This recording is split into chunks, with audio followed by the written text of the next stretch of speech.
Le Buzz Room Service. À côté de chez vous, il y a forcément quelqu'un qui fait le buzz. Vers l'infini et au-delà.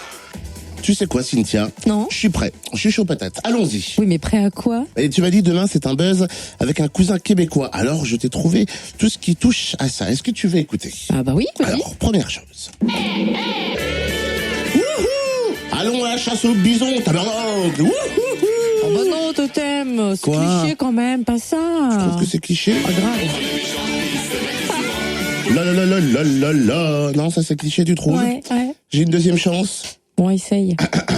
J'irai chercher ton cœur si tu l'emportes ailleurs, même si dans tes... Ça représente le Québec, tout D'autres ça. dansent des arts. Non. Non mais c'est vraiment le festival des clichés quand même là. Tu Je te trouves? jure. Ah ouais, t'exagères. Allez, merci Céline. J'ai une troisième chance, s'il te plaît. Allez, ok. Se prendre pour le boss des Bécosses. Boss, patron en anglais.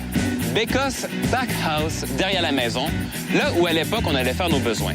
Se prendre pour le boss des Bécosses veut alors dire se croire supérieur à ce qu'on est vraiment. Voilà, le boss des Bécosses, ma petite Ah, dame. ça veut dire péter plus haut que son. Vous savez ça? Bah dis donc, j'ai appris un truc. Le vois? boss des Bécosses. Eh oui. D'accord. Ouais. Ceci dit, je suis pas sûre que David se prenne pour un boss des Bécosses, tu vois. C'est notre troisième invité cette semaine dans notre spécial The Voice Tour 2015 qui passe par le Zénith le 5 juin. Et rendez-vous avec David tout de suite. Bonjour David. Bonjour. Alors, comment ça va après ces quelques semaines après la finale? Tout va bien? Reposé? Un petit peu de stress en moins? Oui, ça va super bien. J'ai très hâte d'attaquer la tournée en fait avec les amis. Donc voilà quoi. Qu'est-ce qui se passe pour toi depuis la fin de l'aventure The Voice? On travaille un petit peu? Je me suis reposé un peu. Je suis retourné au Québec quelques jours. Puis là, je suis revenu. Puis en fait, là, on travaille sur mon premier album.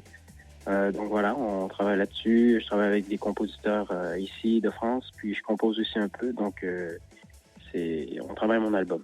T'étais voulu de travailler tout de suite sur ton premier album? En fait, moi je dis toujours qu'il n'y a rien qui se passe pour rien. Donc c'est ça. Non, c'est ça. Il n'y a jamais rien qui arrive pour rien. Mais voilà, je crois que c'était important pour moi de sortir rapidement un album parce que voilà, il faut pas trop attendre après un concours souvent parce que sinon on nous oublie, je crois.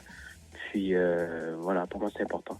On oublie un candidat comme toi avec cette particularité d'Elvis Presley. Cette image pour toi, elle était voulue. Tu aimerais t'en démarquer pour ton premier album ou c'est quelque chose de totalement assumé que tu vas assumer jusqu'au bout? En fait, pour mon premier album, c'est des chansons originales en français.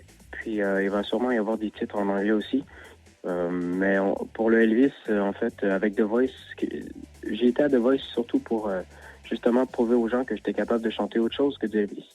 Mais aussi pour trouver ma propre sonorité dans la musique, donc mon propre style de ce que je voulais faire. Puis j'ai trouvé, en fait. Puis voilà, mais Elvis doit toujours rester mon idole dans la musique, là, c'est certain. Comment a été vécue ton aventure The Voice au Québec?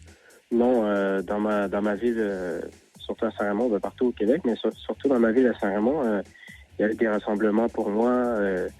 Ils ont écouté l'émission, tout le monde, puis sont très, très fiers de moi. Puis quand je suis retourné au Québec, ils m'ont fait une mention d'honneur aussi au gouvernement du Québec. Donc, ce fut beaucoup d'émotions. Tu t'attendais à ça, ce genre de retour là-bas au Québec pour toi? Un peu, parce que voilà, The Voice, c'est gros, c'est international. Puis donc, voilà, je m'y attendais, mais ça me touche vraiment beaucoup.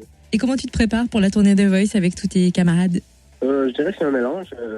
On a travaillé quand même pas mal sur les chansons. C'est sûr que le stress, c'est surtout par rapport aux chansons, les paroles et tout, mais si on travaille bien, puis si on a confiance, je crois que ça va bien aller. Puis avec l'équipe qui nous entoure, il n'y a pas trop de stress là. Le truc que ton coach t'a le plus répété, le truc qui restera dans ta tête presque pour toute ta carrière? Je crois que c'est de rester soi-même. Ouais. Mika me répétait souvent, reste toi-même, puis n'aie pas peur de te lâcher, quoi. Voilà. Et quel est le cadeau le plus improbable que tu as reçu d'une fan? Je me souviens que j'ai reçu en cadeau d'une fan, c'est comme un petit Elvis miniature qu'on met dans la voiture, donc qui balance de partout là. Ah ouais. Il y a les petits chiens qui balancent la tête de partout, il y a les petits Elvis. Merci en tout cas David, croisons les doigts pour ce premier album. Et demain c'est Kiki. C'est le grand gagnant, notre franc-comtois Lilian.